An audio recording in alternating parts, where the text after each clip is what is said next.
Knowing I had just but a few days to the Lake Ellis Drive, I decided to spend a few days testing and trying out this car, putting it in different challenging terrains and understanding its ups and downs.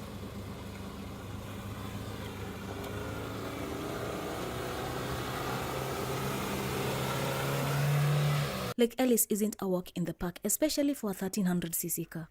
I knew I needed power and desperately. After a number of trials, I realized the car was way underpowered, even for a 1300cc. But honestly, what do you expect from a 1980s car?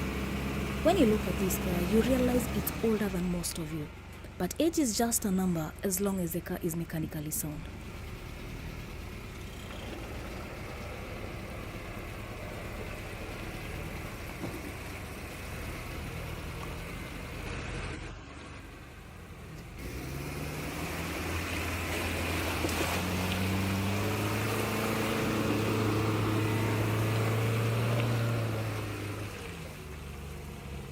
Just a day to the drive, it failed to start in the morning, and that sent me panicking.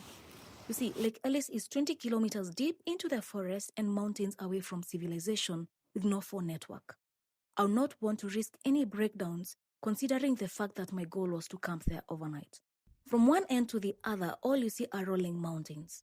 Even during the day, you feel a heavy sense of loneliness. You can only imagine how lonely it gets at night. When camping, it's very important to have your car ready to start just in case something happens and you have to leave immediately. I'm a mechanic, and though I barely fix such old cars, I believe any car problem can be solved via elimination method. Unlike modern cars where you can simply use a diagnosis machine to pinpoint issues, in old cars we heavily use the elimination method until we get to the exact issue. So, what could possibly cause a hard start? Fuel check. Battery was okay and the starter was kicking in perfectly. So what? I narrowed the culprit to two things: carburetor or spark plugs. Yes, if the carburetor is wrongly set or has a blockage on the filter, hard starts are common as fuel isn't reaching the combustion chambers. I checked that and it was okay. Now we had the spark plugs. And oh mama, there was the source of all my problems. They were totally wasted. I quickly changed them, tried cleaning the air filter as I couldn't get another one in our small town. And voila, my troubles were gone. She was kicking in quick and power was added. Doing 60 at my best, I held patiently, overtaking only cars that were moving in the opposite direction. And when my time came to shine, I did that overtaking full of pride. I'll be lying if I said the car was a letdown. My concern on its performance was solely on off-road. Black spot signs always sends chills down my spine. No one wants to be a statistics. I held on to the prayers Mama said that morning. Wa Jehova Ngai ithe witũ ndagũthaitha wĩtĩkĩre bũrũri na Jehova Ngai ona activities ciothe igũrũ ya mũthamaki wa muoyo ndagũthaitha wĩtĩkĩre kũmatongoria ona kũmauma thutha na kũmauma mbere Jehova no matũmĩre gũtwara kwĩmenyia na mwena na mwena Jehova na rĩtwa rĩaku Jehova Ngai ithe witũ matigacoka gĩikaro gĩkĩ marĩa nyuma mwathani tũgatĩa rĩtwa rĩaku rĩngĩ na tũkwambararia na tũcokerie ngatho kũrĩ mũthamaki wa kiugo wara ndamarathima Ngai ithe witũ na kĩrathimo kĩa mũciari give them safety and mercies, Jehovah. I should have spent the night up in the mountains, but here I was headed to my hotel room at Silva, Montana. A very beautiful hotel right next to Lake Ellis entrance. Here's what happened. Actually, when I got to the KWS gate, they insisted that I needed a guide to spend the night. I felt a bit uncomfortable spending the night alone, 20 kilometers deep into the forest with a stranger. I don't mean to say I don't trust the guards. I just felt uneasy. That's all. And so I turned around to Silva, Montana.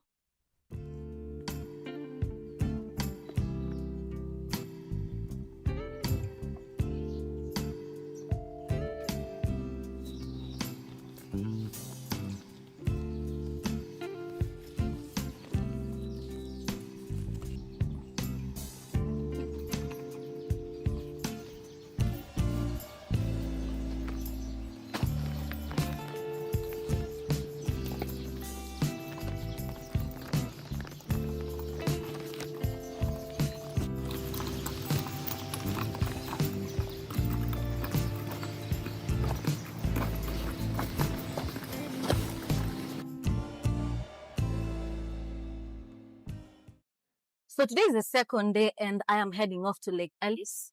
And just like I said, yesterday I was not able to go up, and that's because the KWS office told me that I need to have a guard accompany me as I go to spend the night.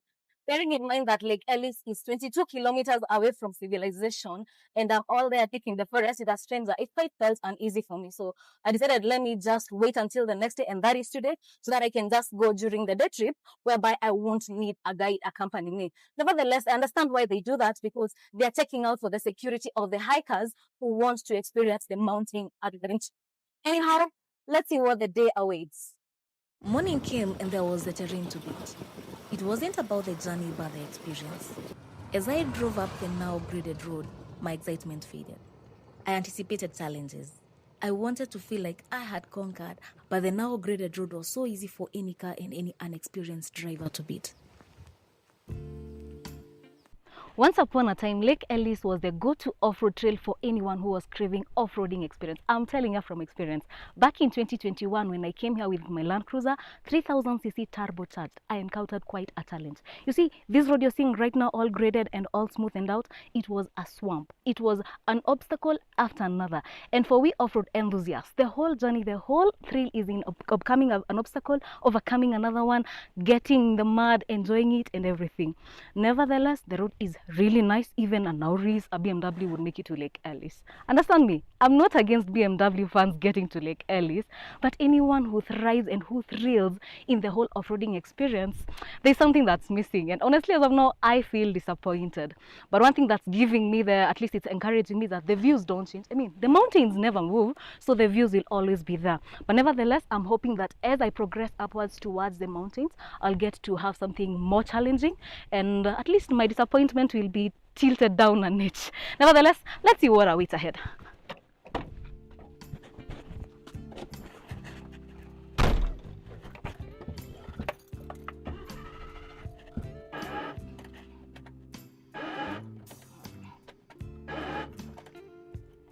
Hey, this guy.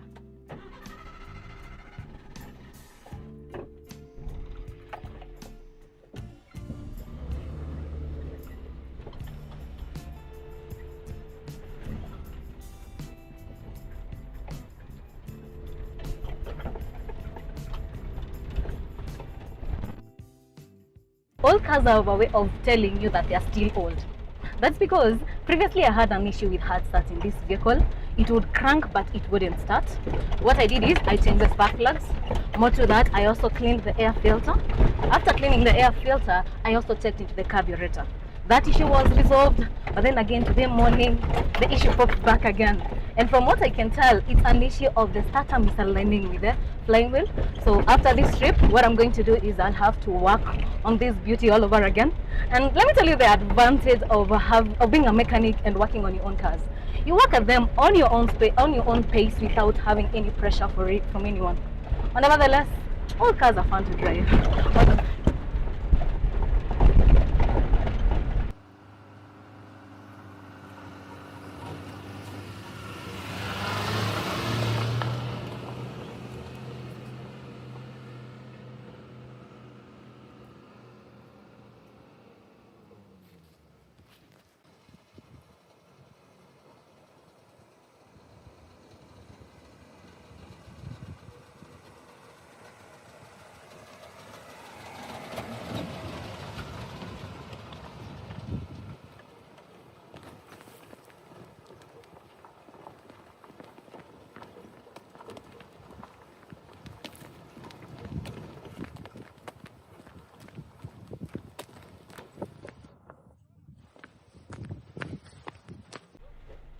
So it seems like I'm lost again.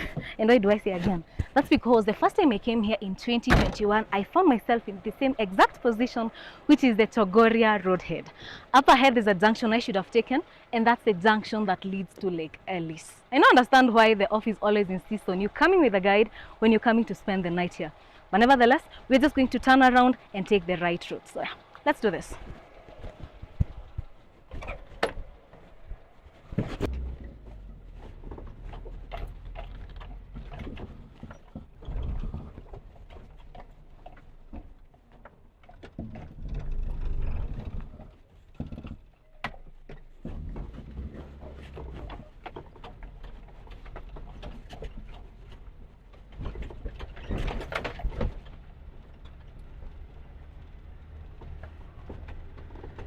So now we are retracing our steps back to where we lost the way. And nevertheless, after we get to the junction, we're going to take up Lake Ellis. And I do believe that right after that junction, that's where we're going to face the infamous Magnet Hill. I have quite a challenge. Let's see if my whole trail will be affirmed and if I will get to experience the off-road trail. Alright? Let's go and get this done. I've just realized there's someone who's hitchhiking on my car. I've actually seen it from the side mirror, and true to it, there is a hiker who's getting a ride from the rear back of my vehicle. When you're driving these roads, there's one thing I've come to embrace and actually appreciate so much. And that's by the fact that you are going by your own pace. You know, most times in life, you're always being rushed by situations, being rushed by responsibilities, being rushed by expectations. But when you're here, it's you with nature, going by your own pace. And let me tell you something about nature. It's very much allowing. It lets you be, it lets you just be in the moment, live in the moment, and just be one with it. And that's not something people from the city or someone who lives in the city life can attest to. So if you want that time when you just want to let go, you know, that time freedom is coming, hey, this is a place to come to. When you just want to say, I want to let go, and just, even though it's just for a day, you know, you can't always take a break forever, but for that single day, for those few hours, it's really rewarding, and I will tell you, it's completely worth it. Take it from me. And there goes our hiker. I didn't even see how he was able to hit a ride on the vehicle. But nevertheless, we are here at the junction where we lost our way. So what you're going to do is now let's progress in the right direction and see what exactly waits ahead. Let's do this. I think it's in the human nature to conquer for ego or something. Views were absolutely stunning, but hey, I wasn't there for the views this time round. My whole goal was to feel like a conqueror. I drove up the mountains. My mind was far into the unconquered terrains high in the mountains. Maybe I should start hiking. I need to find something that feeds my soul and end the emptiness and void. What if I get to Lake Ellis and still feel empty? That would be scary. My only hope lay in sight, the Magnet Hill. And at its foot was its first victim, a Land Rover that couldn't make it. My face brightened. Get out of the car and record this, I say to my cameraman. I needed evidence of me beating the Magnet Hill. To my disappointment, I didn't even have to engage the follow gear. My little Suzuki chewed the hill like I am. I had done it. I had conquered emptiness on that trail.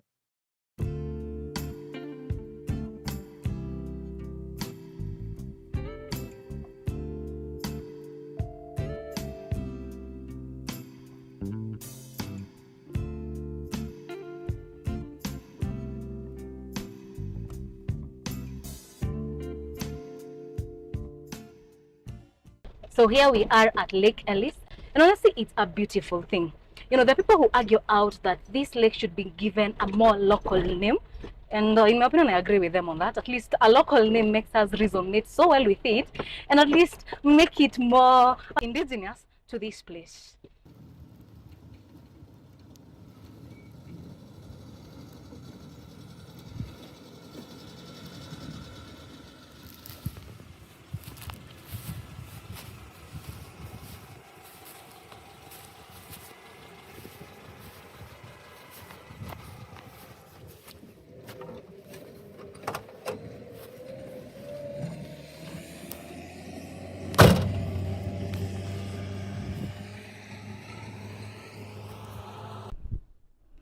Finally, I'm here at Lake Ellis. I've finally attained the final destination. So what next? What next? Should I now proceed to Lake Rutundu, or is it Lake Mickelson? No, the one thing I've learned that is so much ingrained in human nature is that after conquering one challenge, you feel it's not enough. You want to conquer something bigger, something bolder, something greater. And after you conquer it, the urge is still there. So all you do, you're always in the thrill of exploration without taking a minute to soak in, without taking a minute to just refresh, to just appreciate what lies right in front of your eyes. You get to such a place, you're like, there has to be another lake beyond these boundaries. You push yourself, you get there. When you get there, there's another lake. Take for instance, you've bought a vehicle. You've got a small vehicle, it's serving you right. Then you feel, no, this vehicle is not good enough. I need something bigger. You go for the bigger vehicle. After that, you're like, no, there's a better and a bigger one. You go for it. Just imagine if you would learn to be contented, if you would learn to be appreciative, if you would learn to just take a minute, soak it in, appreciate, breathe in, breathe out, and be like, wow, I'm glad to have made it here. Celebrating the small victories, because it's not about the bigger victories. It's always being grateful in the process of the journey, in each and every single step. You're always appreciative. Be contented. That's the whole thing about life. When you learn to be contented, when you learn to celebrate the small glories, the small wins, you'll have an easier life. I would really have wanted to stay here much longer and enjoy the views. But nevertheless, I've got some friends of mine who are waiting for me on the other side of the mountain. So yeah, let's go and get them.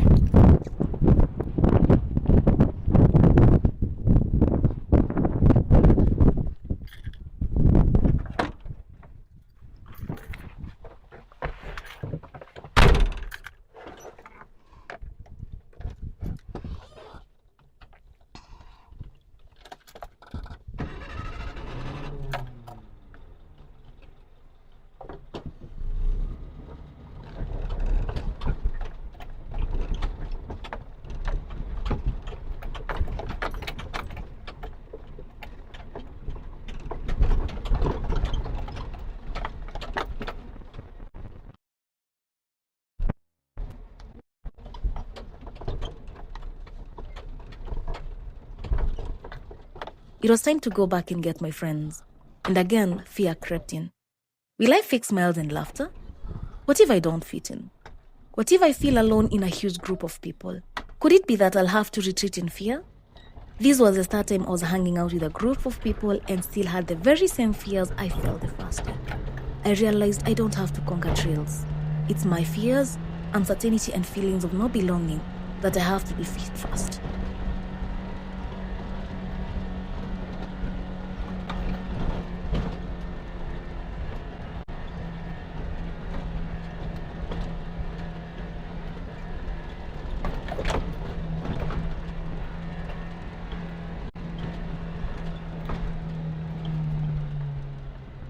See you all on the next one.